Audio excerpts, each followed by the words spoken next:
Welcome to Top Spot 40 Music Docuseries, where we bring the stories behind the music to life. The story behind American Pie. It was February 3rd, 1959, and the snow was falling hard across the Midwest. Three young rock and roll stars, Buddy Holly, Ritchie Valens, and J.P. Richardson, the Big Bopper, crammed into a small plane trying to beat the weather after a show in Clear Lake, Iowa. They never made it to the next gig. That single plane crash became known to a generation as the day the music died, and for one teenager listening to the news on his radio in New York, it cut deeper than anyone could have imagined. His name was Don McLean. He was 14 years old, already in love with the pure, joyful sound of early rock and roll, and Buddy Holly had been his hero. When the headlines came, something inside the boy shifted. He couldn't have known it then, but that frozen Iowa cornfield would one day become the opening chord of the most mysterious American song of the 20th century. Fast forward 12 years. It's 1971. The country is weary. Vietnam, assassinations, riots, and a sense that the bright promise of the 1950s had somehow curdled. Out of that atmosphere stepped a quiet, serious young folk singer with a guitar and a song that refused to explain itself. The song was called American Pie. From the very first lines, listeners knew they were hearing something different. A long, long time ago, McLean sang, and you could almost see him sitting by a fire telling an old story the way your grandfather might. But this wasn't just any story. It was a sweeping 8.5-minute elegy that somehow managed to be both deeply personal and mysteriously universal. Radio stations were stunned when the record company delivered a single that was so long it had to be split across both sides of a 45. They played it anyway. America couldn't get enough. What made the song so magnetic wasn't just the melody, though that rolling sing-along chorus certainly helped. It was the lyrics. They painted pictures without quite explaining them. The jester, the king and queen, the marching band, the girl who sang the blues.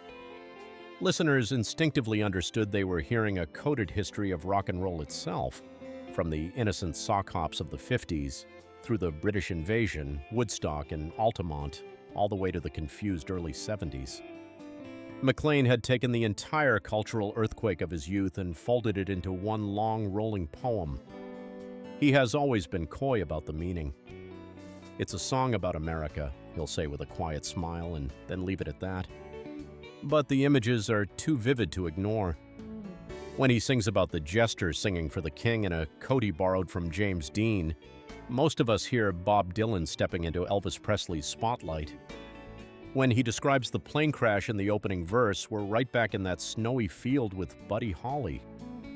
And when the music slows and he sings "No One in the Ballroom Now," you can feel the silence that fell over American youth the moment the dream seemed to die. The song was born out of real pain. In the years after the plane crash, McLean had carried that grief quietly. He became a paperboy, delivering the very newspapers that carried the terrible news.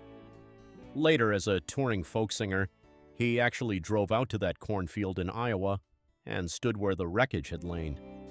Something about that pilgrimage unlocked the song that had been waiting inside him for more than a decade. He has said he worked on American Pie for nearly 2 months, writing in his apartment in Cold Spring, New York, sometimes crying as the words came. When the record finally came out, it didn't just climb the charts, it took over the culture.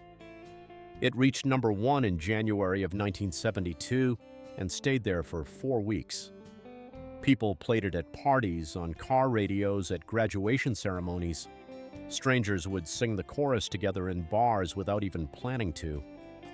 There was something about that refrain, "Bye-bye, Miss American Pie," that felt like both a farewell and a promise. A farewell to the innocence we had lost, and a promise that the music itself would keep us company through whatever came next. The song has lived many lives since then. It became a staple at sporting events, a sing-along classic at summer camps, and yes, even the inspiration for a raunchy teen comedy film that borrowed its title. In 2000, Madonna released her own version, faster, danceable, and very much of its time. Some older fans winced, but McLean himself was gracious. He understood that the song had always belonged to the audience as much as to him. Through it all, Don McLean has remained something of an enigma. He never chased the spotlight the way some of his contemporaries did. He kept writing, kept touring, and kept singing Vincent, his beautiful tribute to Van Gogh, with the same quiet intensity. But American Pie always followed him like a friendly ghost.